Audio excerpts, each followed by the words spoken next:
Hi everyone, welcome to my channel. Quite a few of you asked me for a bike check for the race bikes we've been using in 2019. So here's a quick check of the 2015 275 and 2017 29er Norco Revolver hardtails we've been using. These models were introduced in 2015. They're still not changed, even though they just launched a new version of their full suspension. But these are fully custom bikes. I built them from scratch. You guys, subscribers, you know that I've built this one by one in a whole series. You guys don't know a whole lot about this 29er, but this one actually uses the fork that came with it. That's a SID, not the fancy one, but the one with the charger damper. On the 27.5 I have a Fox 32 Stepcast, the first model that came out. It was really light, and I actually covered in a short video not too long ago. On both of these bikes I am using next bars that have 5mm rise. That is because I can keep them upright, or I can turn them around, and you will see on this one is upside down, just so I can lower the contact points here a little bit. Talking about that, these are ESI grips that get ripped off if you fall. That's what happens. And the stems, these are the cheap, we recognize the brand probably. That's a 50mm, same as here. I like them because they're light, about 130 grams, and you can get them for almost nothing. If you look at the caps here, you're going to see that I'm using Cane Creek headsets. Cane Creek 40s, I think, is the best bang for your buck. This SDG plus the seat post. I know this is more of a downhill configuration, but you will be surprised. Saddle and seat post under 300 grams. Moving on to the 29er, this one uses a WTB SL8 seat, which is 195 grams, and I have the full line hour that I've reviewed not too long ago. Very happy with this super light dropper post. Dropper remote is the 9.8 digit, which is pretty much the wolf tooth remote that everybody loves. If you're wondering about the width of the handlebars, the 29er uses the full 720mm that comes with. This 27.5 has the bars cut to 700mm. Stopping power is provided by Shimano brakes. You can see the old XTR Race that doesn't have servo wave on the 29er. I like them for better modulation. On the 27.5, this is an XT M8000. If you guys have ever had issues with these, I would suggest to warranty them or service them.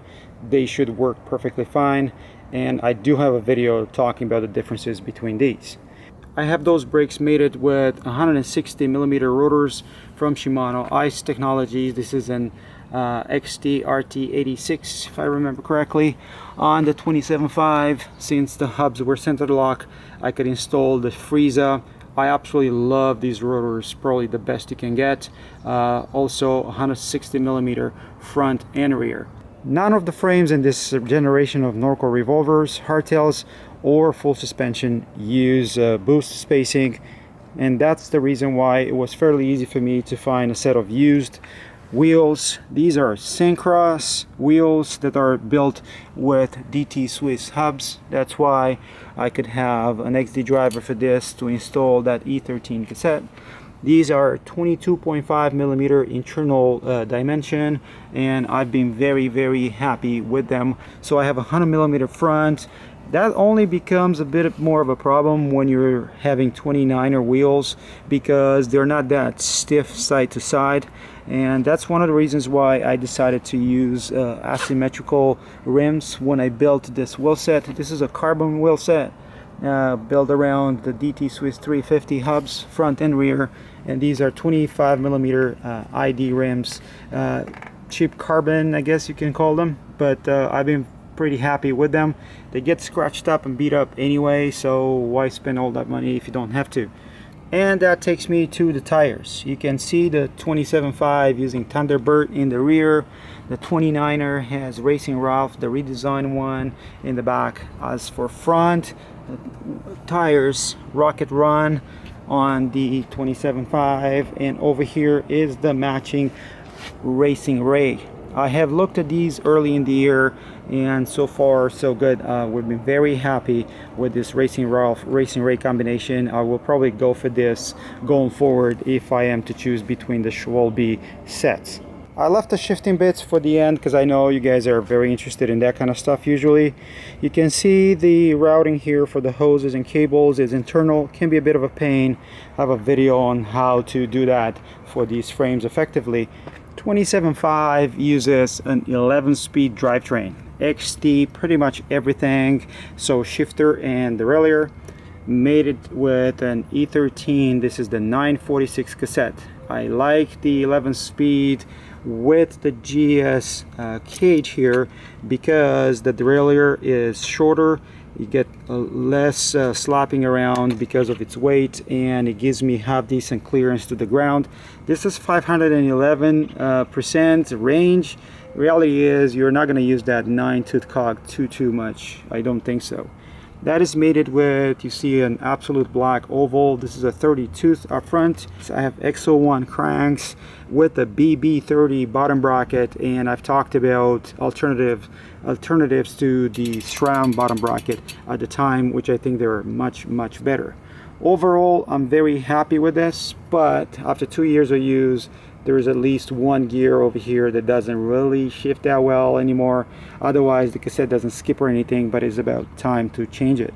And talking about cranks, we're using the XT pedals on both bikes, and this 27.5 with the cage and everything else that you see installed on it right now comes up to 20.5 pounds.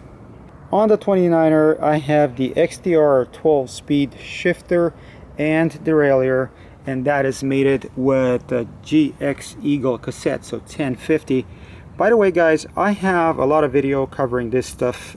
Take a look at my channel or even subscribe if you haven't done so. GX chain is what I've been using, but I would recommend an X01 these days, most probably. And you can see the oval from Wolftooth installed up front. This is an XX1 crank. Cranks are 170, by the way, on both bikes. And the bottom bracket, that's a Wheels Manufacturing replacement bottom bracket that I highly recommend for this kind of press fit installations. XT-M8000 pedals used again on this bike, and in this configuration with everything installed on it, including dropper post, this bike comes up to 21.5 pounds.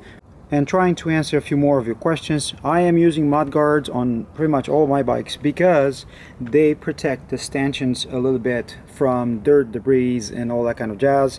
By the way, the products that I am using for the stanchions is either Finish Line, this is the spray, or the One Bowl oily stuff that I started using this year. I apply that every couple weeks or so when I remember doing it. The chain lube that I use the most is probably this one, the Mach-Off ceramic. You can use the Finish Line dry. This is very light though.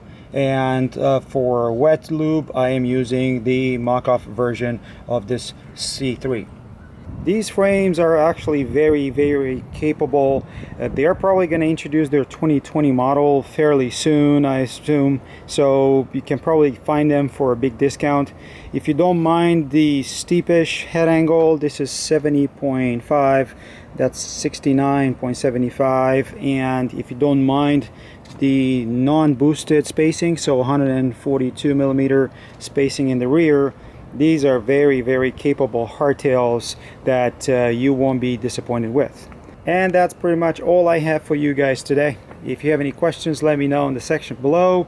Don't forget to like, subscribe, keep an eye on social media, and until next time, I hope to see you guys on the trails, hopefully riding a Norco Revolver hardtail. Cheers guys, cheers.